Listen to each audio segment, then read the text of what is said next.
BTR স্বাস্থ্য বিভাগৰ কাৰ্যবাহী সদস্য অৰূপ কুমাৰ দেৰ মহানুভৱতা। প্ৰায় প্ৰতিদিনেই দুখীয়া দৰিদ্ৰ লোকক সহায় কৰি অহা কাৰ্যবাহী সদস্য অৰূপ কুমাৰ দেৰ শেহতীয়াকৈ আন এক মহানুভৱতাৰ পৰিচয় দি আহিছে।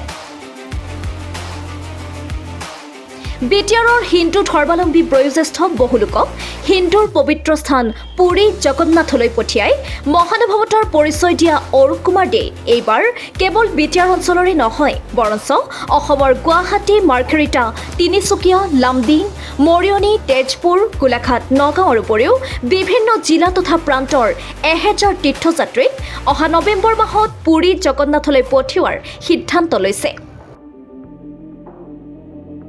কাৰ্যবাহী সদস্যগৰাকীৰ এই কাৰ্যত সকলোৱে শলাগ লৈছে। ইতিমধ্যে অসমৰ বিভিন্ন জিলাৰ পৰা ভক্তসকলে ইএম অৰূপ কুমাৰ দেৰ সৈতে যোগাযোগ কৰিছে। সম্পূৰ্ণ নিজা খৰচেৰে 1000 গৰাকী তীৰ্থযাত্ৰীক কোকৰাঝাৰৰ পৰা ৰেলেৰে হিন্দুৰ পবিত্ৰ স্থান পুৰী জগন্নাথলৈ পঠিওৱাৰ সিদ্ধান্ত লোৱাত তীৰ্থযাত্ৰীসকলৰ মাজত আনন্দৰ বন্যা বৈছে। বিটিআৰ স্বাস্থ্য বিভাগৰ কাৰ্যবাহী সদস্য অৰূপ কুমাৰ দেৰ সপ্তাহজোৰা তীৰ্থভ্ৰমণ কাৰ্যসূচীৰে যোৱা তীৰ্থযাত্ৰীসকলৰ ভ্ৰমণ তথা খোৱা বোৱাৰ দায়িত্ব ল'ব।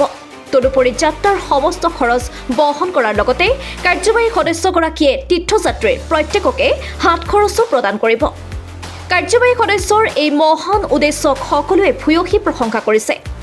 কি ক'লে কাৰ্যবাহী সদস্য অৰূপ কুমাৰ দে মন্তব্য আগবঢ়াইছোঁ।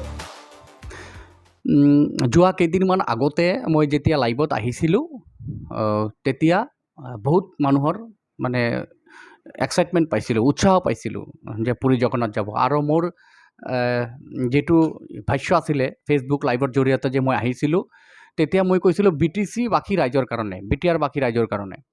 তো আমাৰ BTC 4টা জিলা, 4টা জিলাত মই 1000 তীৰ্থযাত্ৰীক মানে একেলগে একেই সময়ত প্ৰভু জগন্নাথৰ দৰ্শন কৰাম বুলি মই লাইভত আহিছিলোঁ। কিন্তু দেখা গ'ল যে সেই লাইভটো দিয়াৰ পিছত অসমৰ বিভিন্ন জিলাৰ বিভিন্ন প্ৰান্তৰ পৰা মোৰ তাত মোৰ অফিচিয়েল PA বা মোৰ পাৰ্চনেল এছিষ্টেণ্ট বা মোৰ লগত থকা ল'ৰাবিলাকৰ তাত ইমান ফোন আহিছে। অসমৰ বিভিন্ন প্ৰান্তৰ পৰা ফোন আহিছে। মৰিয়নি, মাৰ্ঘেৰিটা, তিনিচুকীয়া, লামডিং, গোলাঘাট, নগাঁও এনেকুৱা বিভিন্ন জিলাৰ পৰা আমাৰ হিন্দু সনাতনী ব্যক্তিসকলৰ ফোন আহিছে 50 বছৰে ঊৰ্ধে। তেওঁলোকে ইমান আগ্ৰহী যে পুৰী জগন্নাথ যাব। আৰু মই ফেচবুকত কৈছিলোঁ যে পুৰী জগন্নাথ যোৱাৰ খৰচা, অহাৰ খৰচা, ট্ৰেইনত খোৱা মেলা, তাতে থকা মেলা চবেই ফ্ৰী।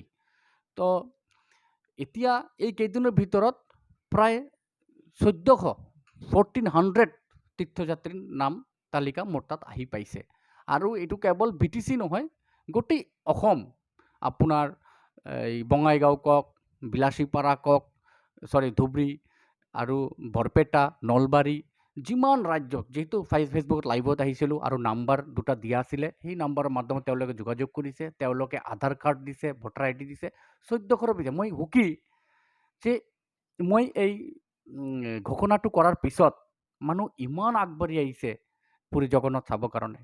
সেইকাৰণে মই অহা নৱেম্বৰ মাহত 1000 তীৰ্থযাত্ৰীক এতিয়া কেৱল BTC বুলি নহয়, অসমৰ বিভিন্ন জিলাৰ পৰা যোন ব্যক্তিসকল নাম তালিকা মোৰ তাত দিছে সেইসকল ব্যক্তিসকলকো মই পুৰী জগন্নাথ পঠোৱাৰ ব্যৱস্থা কৰি আছোঁ। আৰু অতি সোনকালে টিকেট অহা যোৱাৰ ৰিজাৰ্ভেশ্যন কৰি পেলাই যোনে যোনে ছাবমিট কৰিছে সেইসকল ব্যক্তিসকলৰ যি ফোন নম্বৰ দিছে আধাৰ কাৰ্ড আৰু ভোটাৰ কাৰ্ডৰ লগত, তেখেতসকলক ফোন কৰি পেলাই টিকেটটো ডিষ্ট্ৰিবিউট কৰি দিয়া হ'ব। আৰু নৱেম্বৰৰ যেতিয়া আমি যাম সকলোৱে মিলি, তেতিয়া আমি গোটেই এটা ঠাইত একলগত এছেম্বলিং হৈ পেলাই আমি যাত্ৰা আৰম্ভ কৰিম।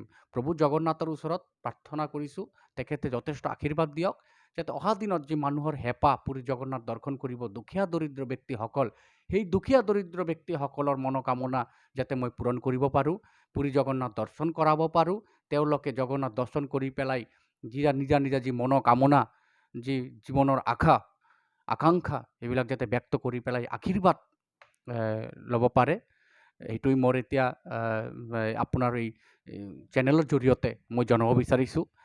এক সপ্তাহৰ ভিতৰত 1400 আৰু এতিয়া 1000 যাব আৰু 400 যে থাকিব, এই 400টো আকৌ নেক্সট মানে ট্ৰিপত বা নেক্সট জানুৱাৰী ফেব্ৰুৱাৰীত মই পঠাম সেইটো ক'লোঁ খুব ভাল লাগিছে আপোনাৰ চেনেলকো ধন্যবাদ জনাইছোঁ যে আপুনি আজি মোৰ ষ্টেটমেণ্ট ল'ব আহিছে যে তীৰ্থযাত্ৰীৰ কি মেটাৰ তীৰ্থযাত্ৰীৰ কেনেকুৱা হ'ব আপুনি ঘোষণা কৰিছে তো সেইমতে মই কৈ দিলোঁ অলৰেডি যেতিয়া আমি টিকেটবিলাক দিম তেতিয়া আকৌ আপোনালোকক দেখাম যে 1000 তীৰ্থযাত্ৰী চাওক টিকেট হ'ল বুঢ়া বুঢ়ী মানুহ 50 60 70 বছৰীয়া বুঢ়া বুঢ়ী মানুহ চবেই পুৰী জগন্নাথ যাব আৰু এই কৰ্মসূচী মোৰ এইটো নতুন নহয় আপুনি জানে আৰু ফেচবুকত মই কৈছোঁ যে বহু আগৰ পৰাই বহু বছৰৰ পৰাই মই এনেকুৱা কাৰ্যসূচী চলাই আছোঁ আৰু চলাই থাকিম এইটো কোনো ৰাজনীতিৰ লগত মোৰ কোনো সম্বন্ধ নাই ৰাজনৈতিকৰ লগত কোনো সম্পৰ্ক নাই এইটো বেলেগ এটা চেপ্টাৰ আৰু সেই চেপ্টাৰৰ লগত মই ধৰ্মৰ লগত যেহেতু কাম কৰি আছোঁ আৰু এইফালে ৰাজনীতিও কৰি আছোঁ ৰাজনীতিও হ'ব লাগিব আৰু ধৰ্মৰ কামো কৰিব লাগিব কাৰণ মই যেহেতু এজন হিন্দু সনাতনী এজন ধৰ্মীয় ব্যক্তি আৰু মই ভাবোঁ যে সকলোৱে ধৰ্মৰ আশ্ৰয়ত আহি পেলাই নিজকে ঠিক ৰাখক আৰু নিজৰ জীৱন আগবঢ়াই লৈ যোৱাৰ লগে লগে সমাজকো সুস্থ ৰাখক news desk PN live first